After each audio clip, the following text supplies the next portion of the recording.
বাংলাদেশের কোনো জঙ্গির সঙ্গে সরাসরি ইসলামিক স্টেটের সঙ্গে কোনো যোগাযোগ এখন পর্যন্ত স্থাপিত হয়নি। একসময় আল কায়দার সঙ্গেও ছিল না, কিন্তু কনসেপচুয়ালি অনেকে ছিল। লস্করে তৈয়বার সঙ্গে বাংলাদেশের কিছু জঙ্গির যোগ সজস হয়েছিল। এই জায়গাটা এখন আইএসআই ঢুকে পড়েছে। আইএসআই এই অঞ্চলে কিন্তু এখনও তারা আসেনি, তাদের এখন পর্যন্ত চিন্তা চেতনা আমরা দেখতে পাচ্ছি না, অ্যাক্টিভিটিসও না। কিন্তু বাংলাদেশের কিছু কিছু একেবারে বিক্ষিপ্ত ঘটনা, অর্গানাইজড হইতে না, কিছু কিছু ইয়াং ছেলেপেলে যারা চেতনাগতভাবে আপনার আইএসের সঙ্গে বা আল কায়দার সঙ্গে একাত্মতা পোষণ করে, নিজের উদ্যোগে চেষ্টা করে তাদের সঙ্গে যোগ সাজসের।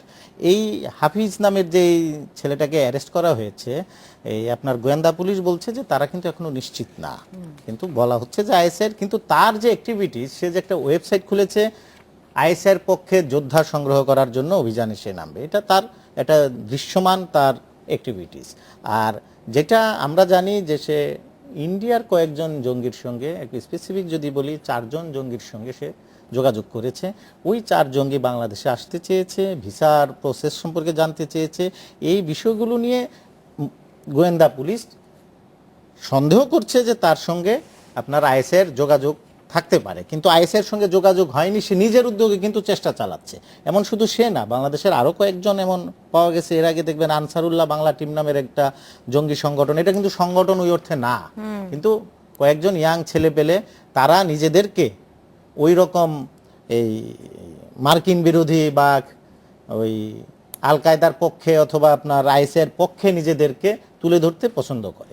বিশেষ করে আমরা দেখেছি যে বেসরকারি বিশ্ববিদ্যালয়ের যে সমস্ত খুব আধুনিক ছেলে মেয়ে, সাধারণত মানে আপাতত দেখতে মনে হয় তারা এগুলির সঙ্গে যুক্ত হচ্ছে, এরকম অভিযোগ আমরা পাচ্ছি।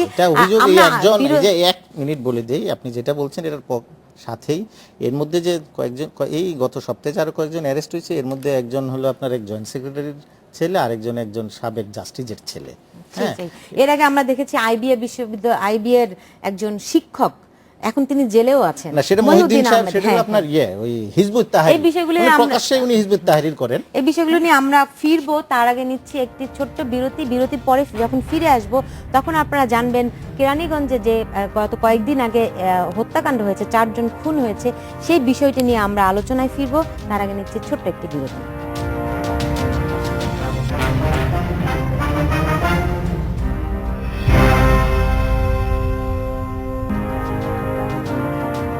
বিরতির পর ফিরে এলাম, দেখছেন বাংলাদেশ এখন। বিরতিতে যাওয়ার আগে আমি আগেই জানিয়েছিলাম যে কেরানীগঞ্জে যে 4 জন খুন হয়েছে সেই বিষয়ে একটি আপডেট আছে। আপনারাও জানেন যে আজকে পুলিশ কয়েকজনকে গ্রেফতার করেছে এবং বলেছে যে এই লুটপাট এবং চুরি ডাকাতির ঘটনায় এই হত্যাকাণ্ডটি হয়েছে। 4 জনকেও, একই পরিবারের 4 জনকে খুন করা হয়েছিল। এবং আসলে আমাদের মানসিক জগৎটা কেমন হচ্ছে। এবং শুক্রবারের একটি ঘটনা আপনি বিভিন্ন কাগজে হয়তো এরই মধ্যে দেখেও থাকতে পারেন, স্ত্রীকে বেঁধে রেখে তার সামনে স্বামী আত্মহত্যা করেছে মিরপুরে। দুটা আলাদা ঘটনা, একটা আপনার টোটালি সাইকোলজিক্যাল, যেটা আমার মনে হয়েছে মিরপুরেরটা, আর কেরানীগঞ্জের যে ঘটনাটা বলেছেন সেটা আপনার সম্পূর্ণই ডাকাতি না। একেবারে ডাকাতির সঙ্গে আমরা যদি জেনেছি, এখনও তো আপনার বিষয়টা টোটাল ডিটেক্ট হয় নাই। আমরা দেখলাম যে এটার সঙ্গে আবার কিছু পরকীয়ার একটা বিষয় ছিল। আপনার যাকে খুন করা হয়েছে, সেই যারা খুন করেছে তাদের স্ত্রীর সঙ্গে যে ব্যক্তিটি খুন হয়েছেন তার সঙ্গে একটা সম্পর্ক ছিল বলে অভিযোগ উঠেছে। এরপর তারা শুধু এইটাই না, এটার সঙ্গে আবার যে কিছুদিন আগে যে তারা ডাকাতি করেছিল, যে লুটপাট করে যে অর্থবিত্ত তারা সংগ্রহ করেছিল, সেটার ভাগাভাগি নিয়েও তাদের মধ্যে একটা বিরোধ ছিল। সেই বিরোধের জের ধরে এই খুনগুলো ঘটেছে। এটা আসলে আমাদের একটা সামাজিক অস্থিরতা, যেটা পরের বিষয়টা আনছিলেন, অস্থিরতারই বহিঃপ্রকাশ। আর এগুলো তো আসলে আমি বলি যে বিচারহীনতার যে সংস্কৃতি আমাদের দেশে দীর্ঘদিন ধরে চালু আছে, সেইটারও একটা আপনার এই ফলাফল। যদি এইসব ঘটনা দিনের পর দিন ঘটবে, ডাকাতি ঘটবে না, ডাকাতি মুক্ত রাষ্ট্র আপনি পৃথিবীর কোথাও পাবেন না, খুন ডাকাতি ধর্ষণ এগুলি ঘটবে, কিন্তু এগুলোর যদি বিচার ঠিকমতো হতো এই দেশগুলোতে, তাহলে এটার মাত্রা অনেক কমে আসতো। সেই জায়গাটায় আমার মনে হয় বেশি জোর দেওয়া উচিত। শুধু পরকীয়া এবং টাকা পয়সার ভাগ বটরার জন্য ছোট বাচ্চা সহ 4 জনকে একই পরিবারের মেরে ফেলবে? কেন বামানুল না, এটা ওই যে উনি তো বললেন, যেটা বললেন যাই, এটা মানে ঠিকই আছে। এখানে যেটা হয় কি,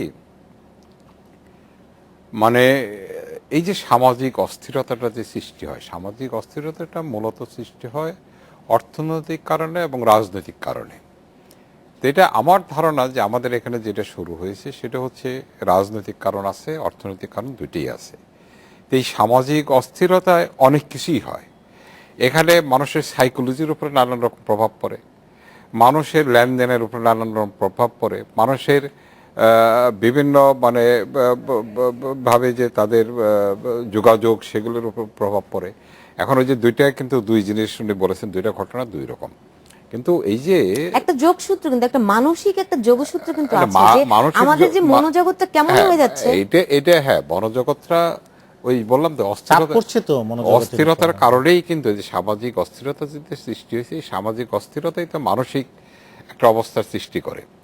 সেই কারণেই কিন্তু এই জিনিসগুলো ঘটে। এখন যেটা হচ্ছে কি, মানে আমরা দেখতে পাচ্ছি যে যেমন আমি যদি বলি নারায়ণগঞ্জের সাতক্ষীরার ঘটনা যদি বলি, ওই যে ঐশী যে কাণ্ডটা ঘটনাটা ঘটেছে সেটা বলি, সেদিন ওই যে কয়েকদিন আগে দুটো বাচ্চা সুইসাইড করলো।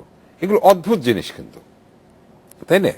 যে এই জিনিসগুলো তো বিশ্লেষণ করে আমরা ওইভাবে দেখছি না যে এই যে এক একটা ঘটনার পিছনে কিন্তু বিভিন্ন কারণ থাকতে পারে। যে এই যে ভিন্ন ভিন্ন কারণে ভিন্ন ভিন্ন ঘটনাগুলো ঘটছে, এই কারণগুলো অপসারণের জন্য বা দূর করার জন্য আমরা, এটা সরকারের দায়িত্ব আছে নিশ্চয়ই, তাই না?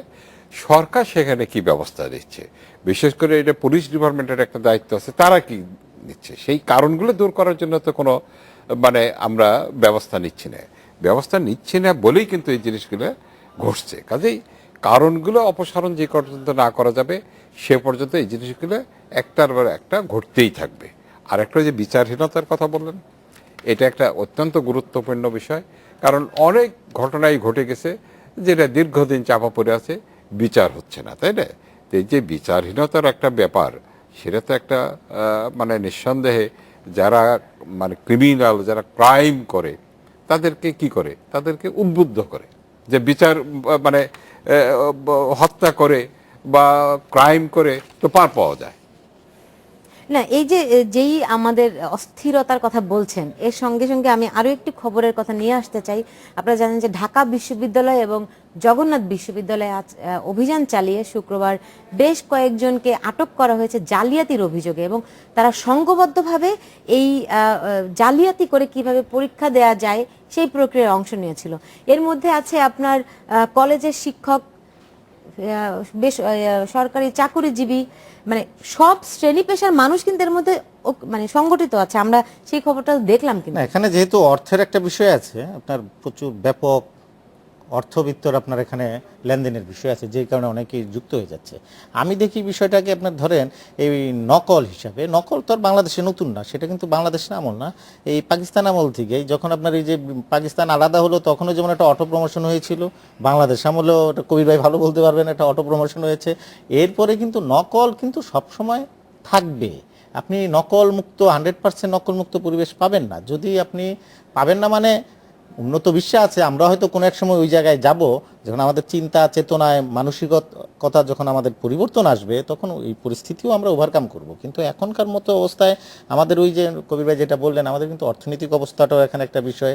আর একটা হলো নকল করে অল্পতেই নকলমুক্ত পরিবেশ হয়তো কখনো হবে না, কিন্তু তার ফলাফল কি হচ্ছে কি এখন এইটা যে বিশ্ববিদ্যালয়ে ভর্তি পরীক্ষায় অধিকাংশ শিক্ষার্থী পাশ করতে পারে না। না, এটা হলো আপনার, এটা আবার শিক্ষার মানের বিষয়ে যাচ্ছে। আমি বলছি নকল করবে বা আজকাল যে আধুনিক ডিভাইসগুলো, এটা আপনার প্রযুক্তির ভালো দিক যেমন আছে, খারাপ দিকও তেমন আছে। খারাপটা ব্যবহার আমরা করছি, কিন্তু এটা খুব বেশি যে হচ্ছে ওই অর্থে কিন্তু তা না। আজকে খুব সম্ভবত 30-35 জন অ্যারেস্ট হয়েছে বা 37 জন বোধহয়, এক জায়গা থেকে 19 জন, আর এক জায়গা থেকে কিন্তু এটা আরো অনেক বড় চক্র আছে এখানে। মূল যেটা ছিল আপনার পরীক্ষার ওই যে প্রশ্নপত্র ফাঁস হয়ে যাওয়া,